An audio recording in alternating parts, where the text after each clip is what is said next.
바로 지난 영상에서 제가 그런 말씀을 드렸었죠.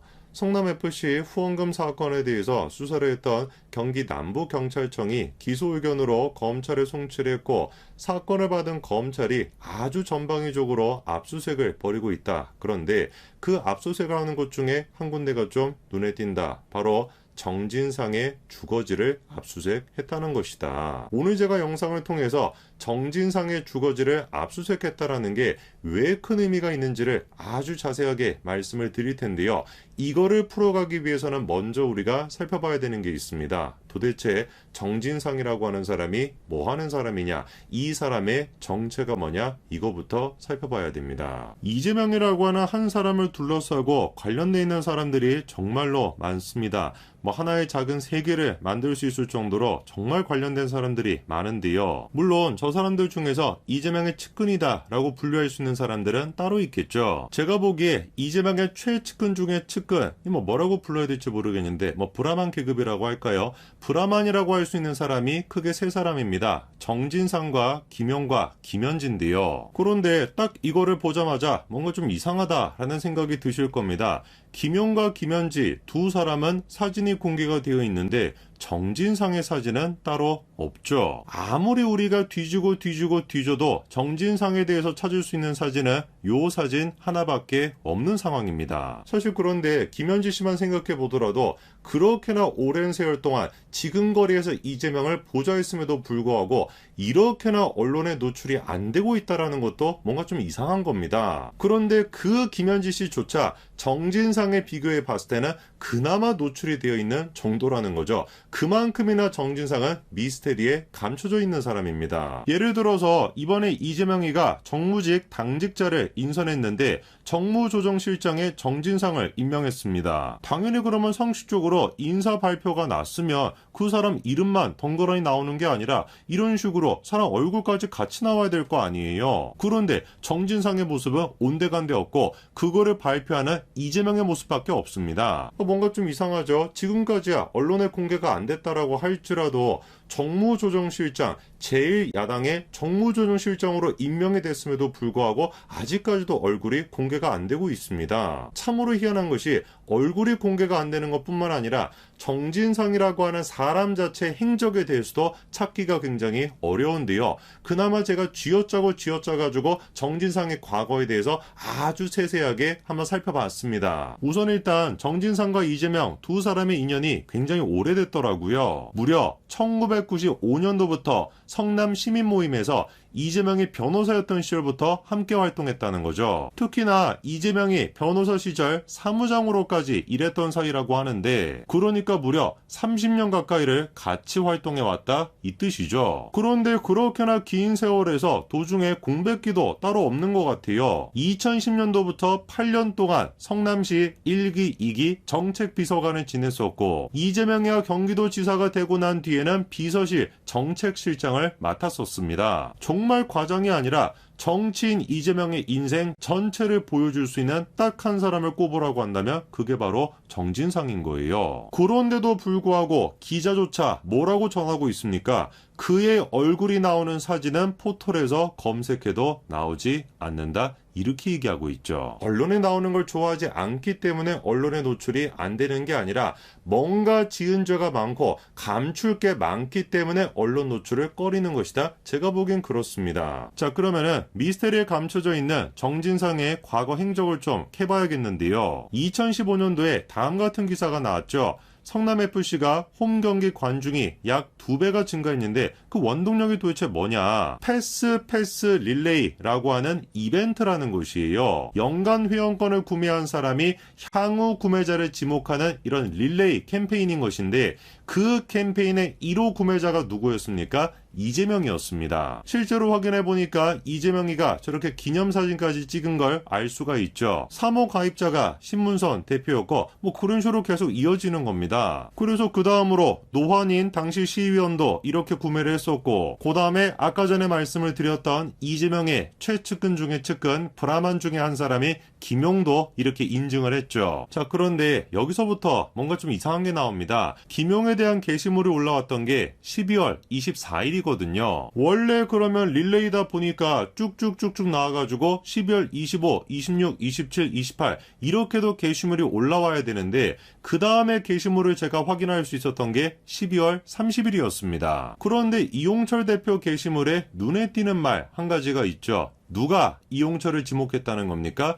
정진상 행정실장께서 지명했대요. 그러면 저에게는 12월 24일부터 12월 30일 사이에 정진상 또한 마찬가지로 누군가로부터 지목이 됐고 저 패스권을 샀다는 뜻입니다. 그런데 다른 사람들은 하나같이 저렇게 인증샷을 올리고 있는데 심지어 김용조차 그렇게 올렸었는데 정진상의 인증 게시물은 찾아볼 수가 없다라는 것이죠. 도대체 누가 정진상을 지목했는지는 알 길이 없습니다만 제가 보기에는 김용이 지목했을 가능성이 굉장히 높거든요. 성남 FC의 저런 이벤트 행사는 뭐 누가 보든지 간에 문제가 안 될 법한 그런 행사인데 거기에조차 정진상의 모습을 찾아볼 수가 없다는 겁니다. 하다하다 그래가지고 제가 어떤 생각까지 드냐, 아니, 정진상이라고 하는 인물은 존재 안 하는 게 아닐까, 오히려 이재명이가 가명으로 활동하는 거 아닐까, 그런 생각까지 든다니까요. 정진상이라고 하는 사람의 정체를 파헤치고 있으면은 마치 영화 속에 등장하는 그림자 조직에 있는 약간 악당 같은 그런 느낌이 들 정도에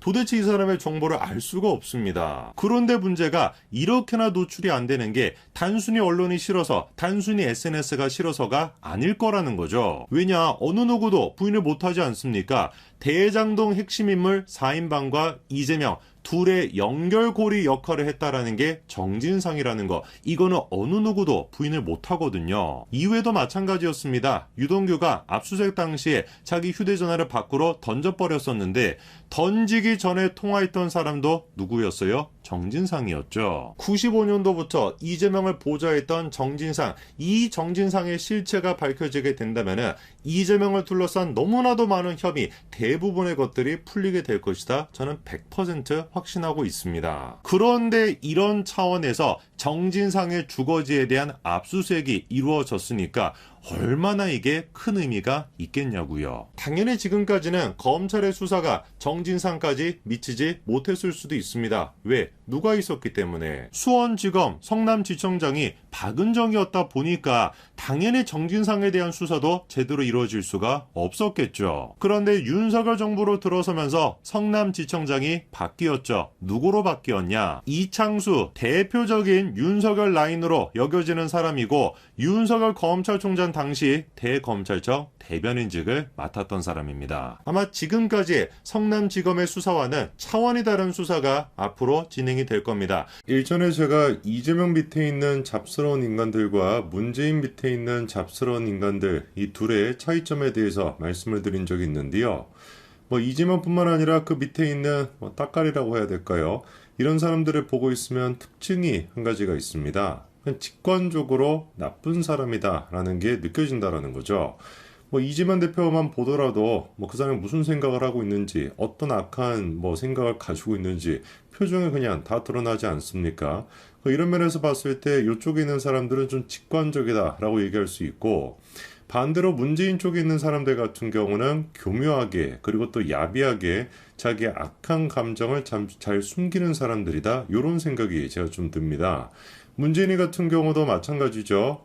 양산에 내려가가지고 할아버지 이렇게 수영 같은 거 기르면서 호호호 이러고 있다 보니까 사람 좋은 할아버지인 것처럼 보이고, 그리고 그 밑에 있던 사람들, 조국이나 임종석이나 등등등, 우리 같은 사람들이 보기에 그 사람들의 본성이 어떤지가 느껴지지만 정치에 관심이 없는 사람들 같은 경우는 어떻겠습니까? 솔직히 얘기해서 조국도 잘생긴 얼굴 아닙니까? 그리고 또 임종석도 약간 좀 북조선에서 좋아할 법한 그런 매력을 가지고 있잖아요.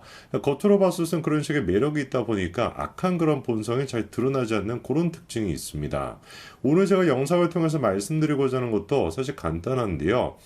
그래가지고 이재명 쪽이 됐거나 문재인 쪽이 됐거나, 그리고 또 요즘은 문재인 대신에 이낙연이도 귀국해가지고 다시 활동을 하겠다라고 하고 있는데, 본질적으로 봤을 때는 고놈이지만 겉으로 봤을 때는 이런 차이가 있다라는 점, 그리고 이거를 가장 또 극명하게 보여주는 한 명에 대한 예시로서 오늘 제가 영상으로 설명을 해드리고자 하는데요. 그 주인공이 바로 김명수 대법원장입니다. 저는 좀 문재인 아까 말씀드렸던 그 특징, 마음속에는 본성상으로는 악함을 가지고 있지만 그거를 겉으로는 잘 숨길 수 있다라고 하는 거, 이게 진짜 가장 큰 해악을 끼치는 분야가 사법부가 아닐까 싶은데요. 대법원장으로서 김명수가 보여주고 있는 이미지는 어떻습니까? 사실 뭐 정치에 관심이 없는 사람들한테 보여줬을 때는 대법원장처럼 생기긴 생겼어요. 뭔가 좀 답답해 보이고, 이 뭔가 좀 규칙이나 규 이런 것들에 철두철미할 것 같고, 뭐 인상으로 봤을 때는 그런 느낌이 있지 않습니까? 겉으로도 뭐 이재명 같은 그런 악함은 느껴지지 않은 좀 약간 푸근한 스타일이다 보니까 대법원장으로서 이미지는 분명히 잘 맞는 것 같아요. 그런데 그게 오히려 어떻다라는 거예요? 최악의 결과를 만들어낸다라는 것이죠. 겉으로는 그런 식으로 모습을 보여주면서 속으로는 그 악함을 가지고 대한민국 사법부를 파괴했던 사람이 바로 김명수 아니겠습니까? 지금 논란이 되고 있는 게 김명수의 문제점이 크게 두 가지가 지적이 되고 있는 상태입니다. 첫 번째 같은 경우는 거짓말을 했다라는 것이고, 두 번째 같은 경우도 마찬가지로 거짓말을 했다라는 것인데, 첫 번째 거짓말이 임성근 부장판사와 관련된 거짓말이었죠. 여러분들 기억하고 계실 겁니다. 민주당이 사상 초유 법관에 대한 탄핵소추안을 통과시키겠다라고 했었을 때 그 전에 임성근 부장판사가 먼저 김명수에 가가지고 사의를 표했습니다. 사직서를 제출했죠. 몇 차례나 제출했음에도 불구하고 김명수가 그거를 받아주지 않았습니다. 임성근 부장판사에 대한 사표가 처리가 됐으면은 이미 사표가 처리가 됐고 사퇴를 한 상태이기 때문에 당연히 민주당이 추구하고 있었던 탄핵소추안도 물거품이 될 수가 있는 거겠죠. 그리고 그거를 위해서 실제로 김명수가 어떻게 했던 겁니까? 임성근 부장판사의 사표를 처리하지 않았던 겁니다. 대법원장으로서 지켜야 되는 최소한의 독립성조차 지키지 못했던 것이고, 사실상 그냥 민주당의 꼭두각시 노릇이나 했던 것이죠. 근데 놀라운 것이 뭐였습니까? 너무나 당당하게 김명수가 자기는 그런 얘기를 한 적이 없다. 민주당이 탄핵소추안을 지금 통과시키려고 하는 거, 그거와 전혀 상관이 없이 그냥 임성근 부장판사만 놓고 봤을 때 사표를 내가 받아들이지 않은 것 뿐인 것이다. 이런 식으로 국민들 앞에 대놓고 거짓말을 했습니다. 그리고 그것뿐만 아니라 국회에 답변서까지도 그런 취지로 제출을 했었죠. 그런데 그 모든 것들이 싹 다 거짓말이라고 하는 것이 녹취록을 통해서 확인이 됐었습니다. 정확하게 그러니까 김명수는 대법원장으로서 신뢰가 누구보다도 필요한 직책이었던 그 대법원장으로서 국민들의 신뢰를 잃었습니다. 이미 이때부터 대법원장으로서의 자격을 상실한 것이죠. 그럼에도 불구하고 끝까지 지금 이 순간에도 버팅기고 있는 상태인 것이고, 그리고 그것뿐만 아니라 이런 식으로 직무유기를 했다라는 것뿐만 아니라 국회에 제출했던 답변서가 허위다라고 하는 걸로 공문서 위조까지도 지금 수사를 받아야 되는 그런 상태입니다. 그런데 여기서 김명수의 거짓말이 끝나지가 않습니다. 김명수의 거짓말이 한 가지가 더 있는데요. 법원장 후보한테 사퇴를 요구했음에도 불구하고 법원장 후보가 자진 철회를 한 것이다. 이런 식으로 거짓말을 했다라고 하는 논란이 또 있었는데요. 이거는 무슨 얘기인지를 들어보니까 대법원의 고위 관계자가 광주지법 판사들이 법원장 후보로 추천했던 A 부장판사한테 전화를 걸어가지고 법원장 후보에서 물러나 달라라고 이렇게 요청을 했다라는 겁니다. 그리고 이거를 무슨 고위 관계자가 지가 뭐라고 가가지고 저런 식으로 요청을 하겠습니까? 당연히 누구의 지시였다라는 거예요. 김명수 대법원장 지시에 따랐다라는 것이죠. 그런데 그럼에도 불구하고 김명수 대법원장은 뭐라고 얘기를 했습니까? A 부장판사가 후보직에서 사퇴를 했다, 자진 사퇴를 했다, 이런 식으로 또다시 거짓말을 했다라는 겁니다. 제가 이런 거를 보면서 역겨움을 느끼는 게 뭐냐면요, 이것도 이재명과 이런 문재인 쪽에 있는 그 따까리들의 가장 큰 차이점이라고 할 수 있는데, 만약에 이재명이었다, 일처리를 이렇게 했겠습니까? 택도 없는 소리지. 그냥 직진으로 그냥 돌진을 해가지고, 야, 내가 마음에 드는 사람 이 사람이야, 그냥 임명을 해버리지 않았겠습니까? 후보 추천지다 보다 이딴 식의 것들은 없었겠죠. 이재명한테 그건 귀찮은 거에 불과한 거니까. 그런데 문재인 쪽에 있는 인간들은 어떻게 한다라는 거예요. 겉으로 봤을 땐 교묘하게 민주주의적인 것처럼, 공정한 것처럼 그런 식의 쇼지를 한다라는 겁니다. 이것도 마찬가지인 거잖아요. 김명수 본인 스스로가 법원장에 대한 후보 추천제, 이것이야말로 민주사법행정의 기틀을 마련하는 것이다 뭐다라고 생쇼를 다 했지만, 뒤로는 어떻게 하는 겁니까? 마음에 안 드는 사람이 나오면 그냥 전화 걸어가지고 당신 사퇴했으면 좋겠다라고 하고, 국민들 앞에 가서는 자진 사퇴했다고 그냥 거짓말을 치는 것이고, 그리고 지가 안 치고 싶은 사람 안 치는 거. 완벽하게 그러니까 국민들을 속이는데 더 뭐라고 할까? 교묘하게 속이는데 적합했던 인간들이 누구였던 거예요? 문재인 쪽에 있는 인간들이었던 것이죠. 제가 봤을 때 이런 식의 문제는 김명수 대법원장 혼자만의 문제가 아닙니다. 대법원 자체의 지금 문제라고 우리가 봐도 무방해요. 왜냐? 김명수의 그 거짓말에 대해 가지고 대법원에서 어떤 입장을 내놨습니까?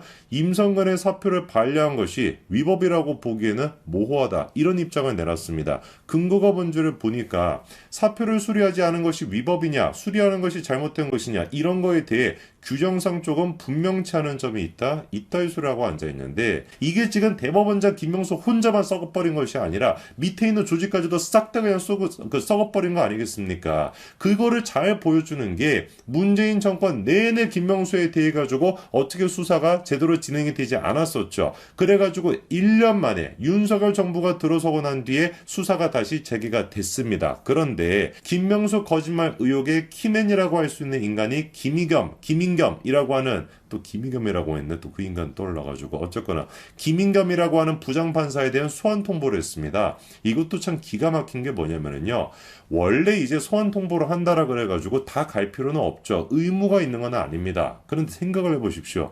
이게 지금 사안도 사안인 것이고, 그리고 일반 사람이 아니잖아요. 김인겸이라고 하는 사람이 부장판사인 거 아니겠습니까? 사법부의 핵심적인 직책이 있는 사람인데, 상식적으로 생각해 봤을 때 사안의 중요성이나 자기의 직책을 생각해 봤을 때 검찰이 소환 통보를 하면 당연히 가가지고 성실하게 조사를 받는 게 맞죠. 그게 국민들의 상식인 거 아니겠습니까? 근데 이 인간이 지금 몇 차례나 검찰이 불렀음에도 불구하고 소환 통보에 응하고 있지 않다가 아예 그냥 검찰이 찾아갔다라는 거 아니에요. 이것도 특혜 아니겠습니까? 일반인 같았으면 찾아갔겠습니까? 그냥 구속을 때려버렸겠지. 찾아가가지고 조사를 받았다가 그 조사를 받고 난 뒤에 다른 사람 핵심 또 관련자과 조사를 하다 보니까 일치하지 않는 게 있어가지고 이번에 다시 저렇게 소환 통보를 한 겁니다. 그러면 1차적으로 검찰이 판단했었을 때 김인겸이라고 하는 사람이 했던 얘기가 맞지 않다. 뭔가 거짓말을 했다. 이런 식의 지금 인식이 있는 거 아니겠습니까? 당연히 그러면 김인겸이라고 하는 인간이 재차 지금 불렀으면 빨리 가가지고 조사를 받아도 지금 시간이 없을 것 같은데 어떻게 된 것인지 이번에 또다시 어떻게 했습니까? 검찰 출석을 거부를 했습니다.